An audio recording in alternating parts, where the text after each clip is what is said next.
É a sintonia do seu dia. Continue feliz, tendo a difusora como companhia. 12h27. Começa agora o programa Momento da Escola Dominical. Momento da Escola Dominical. Apresentação Moisés Rosa.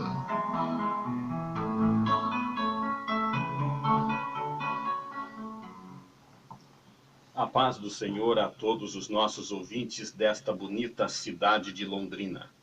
A paz do Senhor a você que nos ouve da região metropolitana de Londrina ou de qualquer parte do estado do Paraná, do Brasil ou do mundo. Dando sequência aos estudos deste terceiro trimestre de 2017, que fazemos através de nossa revista Lições Bíblicas, editada pela CPAD, Casa Publicadora das Assembleias de Deus, neste programa aprenderemos mais uma lição a respeito da razão da nossa fé. Assim cremos, assim vivemos. Com a ajuda de Deus, hoje faremos um breve resumo da nossa lição de número 4, falando sobre o Senhor e Salvador Jesus Cristo. Sejam muito bem-vindos ao programa Momento da Escola Dominical. Hoje nós não tivemos aquela abertura, aquela música de abertura, porque o assunto é por demais importante e o tempo é muito escasso, então nós precisamos aproveitar o nosso tempo. Para começar a nossa meditação, eu convido nossos diletos ouvintes para a leitura do texto áureo de nossa lição, que se encontra no Santo Evangelho escrito pelo apóstolo São João, capítulo 14, versículo 6, que nos diz: Disse-lhe Jesus, eu sou o caminho e a verdade e a vida. Ninguém vem ao Pai senão por mim. A título de introdução, gostaria de fazer menção a um versículo que está escrito em São Mateus, capítulo 16, versículo 18, que diz: Também eu te digo que tu és Pedro, e sobre esta pedra edificarei a minha igreja, e as portas do inferno não prevalecerão contra ela. Este é um dos textos mais lidos e também mais difíceis de se interpretar em toda a Bíblia. Na tentativa de entendê-lo, muitos acreditam que nesta passagem o Senhor Jesus refere que edificaria a sua igreja sobre o apóstolo São Pedro. Mas eu gostaria de chamar a atenção dos nossos ouvintes para uma outra possível interpretação deste texto, que, se for aceita, tem tudo a ver com o tema da lição de hoje. Vamos a ela. Note que o contexto de Mateus 16 e 18, que acabamos de ler aos ouvintes, mostra Jesus e seus apóstolos durante uma viagem para um lugar a leste de Israel, chamado de Cesareia de Filipe. Enquanto caminhavam naquela viagem, Jesus fez a seguinte pergunta aos seus apóstolos: Quem o povo diz que eu sou? Caminhando, os apóstolos disseram ao mestre dos mestres que alguns do povo diziam que ele era Elias, outros diziam que ele era João Batista, mas outros discordavam, dizendo que Jesus não era nenhum nem outro, que para eles o Senhor era um dos profetas enviados por Deus. Após ouvir calmamente seus apóstolos relatarem quem as multidões pensavam que ele fosse, Jesus então lhes perguntou: E vocês, quem dizeis que eu sou? O apóstolo Pedro, então adiantando-se, tomou a palavra e disse a Jesus: Tu és o Cristo, o Filho do Deus vivo. Quando Jesus ouviu esta declaração feita pelo apóstolo São Pedro, Jesus lhe replicou, dizendo: Pois também eu te digo que tu és Pedro, e sobre esta pedra edificarei a minha igreja, e as portas do inferno não prevalecerão contra ela. Então, eu penso que quando analisamos em conjunto todos os versículos que acabamos de narrar, incluindo Mateus 16 e 18, a melhor interpretação é que a pedra sobre a qual a igreja foi edificada ou construída não é propriamente o apóstolo São Pedro, mas sim a confissão que ele fez, através da qual Pedro declarou que Jesus não era Elias, nem João Batista e nenhum dos profetas, mas ele era o Cristo, o Filho do Deus vivo. Ora, um discípulo de Jesus só se torna seu discípulo porque não vê Jesus apenas como um cara bom, como uma pessoa que só fazia bem às outras pessoas de seu tempo. Vamos ser realistas. Eu e você só podemos nos tornar discípulos de Jesus Cristo após crermos como Pedro creu, ou seja, após confessarmos que ele é o Cristo, o Filho do Deus vivo.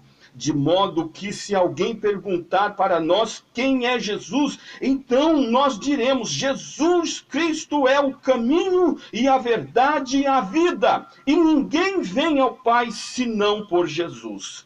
A confissão de um cristão é a mesma de Pedro. Sem ela não podemos nos integrar à igreja que Cristo construiu e anunciou naquele dia. Nesse sentido, o apóstolo Paulo escreveu aos Romanos, capítulo 10, versículo 9 a 10, onde nos diz: se com tua boca confessares ao Senhor Jesus e em teu coração creres que Deus o ressuscitou dentre os mortos, serás salvo.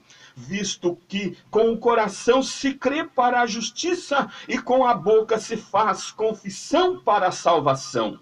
Ainda de acordo com o dicionário Wycliffe, a palavra Cristo significa o ungido. A palavra Cristo é, portanto, idêntica à palavra Messias, sendo que Messias é usado para se referir ao Senhor Jesus no contexto veterotestamentário, ou seja, do Antigo Testamento. E Cristo é mais usado no contexto neotestamentário, ou seja, no Novo Testamento. Esta reflexão introdutória é por demais importante para entendermos que Jesus Cristo é o Filho unigênito de Deus.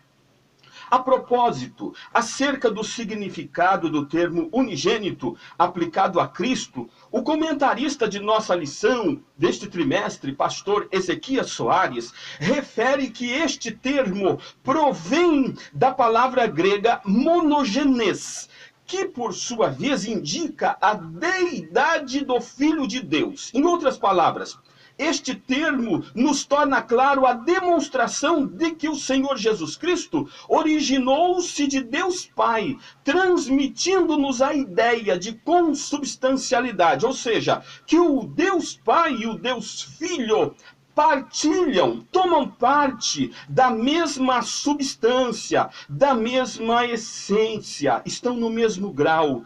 É exatamente por esta razão que o apóstolo São João inicia o evangelho que escreveu, afirmando que no princípio era o Verbo, e o Verbo estava com Deus, e o Verbo era Deus. Note que a palavra Verbo inicia-se com a letra maiúscula, pois se refere ao Senhor e Salvador Jesus Cristo, tema da nossa lição de hoje. Este versículo nos torna conhecido que Jesus estava com Deus antes do mundo ser criado, antes mesmo que qualquer criatura fosse criada. Aliás, em João 1:3, o apóstolo afirma que as coisas, ou seja, o mundo foi feito por ele, por Jesus, e sem Jesus nada do que foi feito se fez. Aqui precisamos retornar à confissão feita por Pedro, através da qual ele declarou a Jesus: tu és o Cristo, o Filho do Deus vivo. Vamos ampliar esta confissão. Vamos recorrer a um termo jurídico utilizado na ciência do direito. Para nós, esta declaração deixará então o seu sentido estrito e passará para o sentido lato. Em outras palavras, deixará de ser apenas uma confissão do apóstolo Pedro e passará a ser a expressão de todos nós, a Igreja de Cristo. Mas porque temos de retornar à confissão da Igreja igreja inicialmente feita pelo apóstolo São Pedro? Temos de retornar porque o homem natural, ou seja, aquele em quem o Espírito de Deus não habita, não crê no que cremos. Entenda, ao ler João 1:1 em diante, quem não confessa que Cristo é o Senhor, logo questiona o Evangelho. Segundo João, foi escrito... O Evangelho, segundo João, não é que foi escrito pelo apóstolo João, certo? Mas João ainda não existia quando o mundo foi criado por Deus e por Jesus e pelo Espírito Santo. João, portanto, não viu, não presenciou, não assistiu à criação do mundo. Como pode afirmar que foi assim que o mundo foi feito? O homem natural pensa dessa maneira. Ele acha a criação narrada no livro de Gênesis uma tolice. Mas nós que seguimos a Cristo, cremos que tanto o Evangelho como a Bíblia toda foi escrito por homens. Mas há uma diferença entre a Bíblia e outro livro qualquer. E essa diferença é que a Bíblia foi inspirada pelo Espírito Santo de Deus, que estava presente lá nos dias da criação. Aí é que se torna fundamental a confissão inicialmente feita pelo apóstolo Pedro, que creu que Jesus é o Cristo, o Filho do Deus vivo.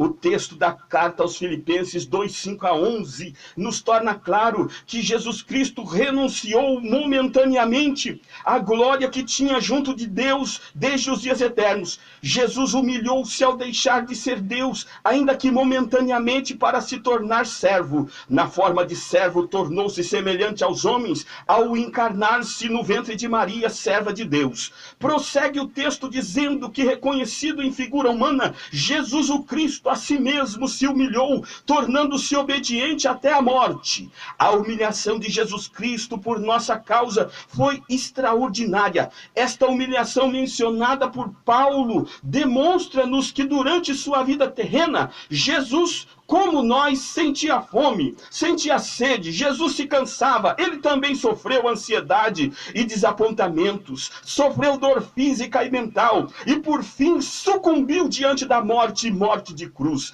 Mas a história não termina aí, aleluia. Paulo prossegue no versículo 9, Filipenses 2:9, dizendo: pelo que Deus exaltou Jesus soberanamente, lhe deu o nome que está acima de todo nome, para que ao nome de Jesus se dobre todo joelho nos céus, na terra e debaixo da terra, e toda língua confesse que Jesus Cristo é o Senhor, para a glória de Deus Pai. É por esta razão que eu estou aqui hoje, para lhe dizer que isto tudo tem a ver comigo e com você. Eu não sei se você já captou a mensagem, mas deixe-me dizer, resumindo, você sabe o que Jesus Cristo fez quando deixou seu trono de glória para vir ao mundo dos homens, ao mundo do sofrimento? Pois vou lhe dizer, Jesus Cristo veio para levar a natureza humana diante do trono de Deus, diante do Pai. Deste modo, hoje, quando eu e você, mesmo lutando como uma leoa parida, somos derrotados diante do pecado, Jesus Cristo se levanta de seu trono de glória à direita de Deus Pai e brada do céu dizendo a Deus Pai: tem misericórdia do Moisés, tem misericórdia do Rubens, tem misericórdia do Pedro, tem misericórdia desse povo. Eu estive lá na terra, meu Pai, eu sei o que ele ou ela estão passando, sei exatamente o tamanho da sua dor, da sua dificuldade. Por isso, Pai, perdoe ele ou perdoe ela, tem misericórdia. Então, neste dia, mesmo que você não tenha uma casa própria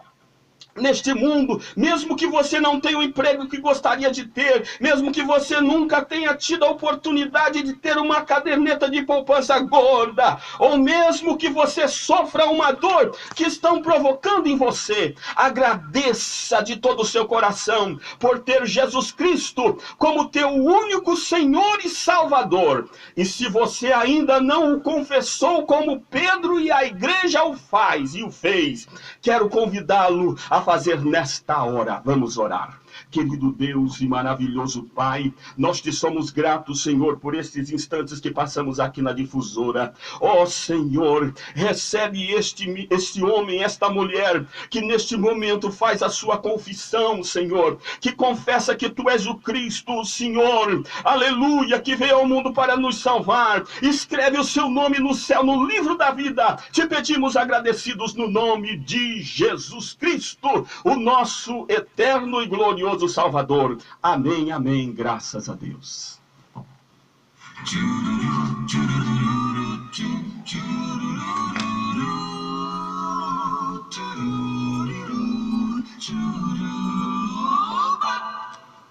Meu Jesus, comigo vai.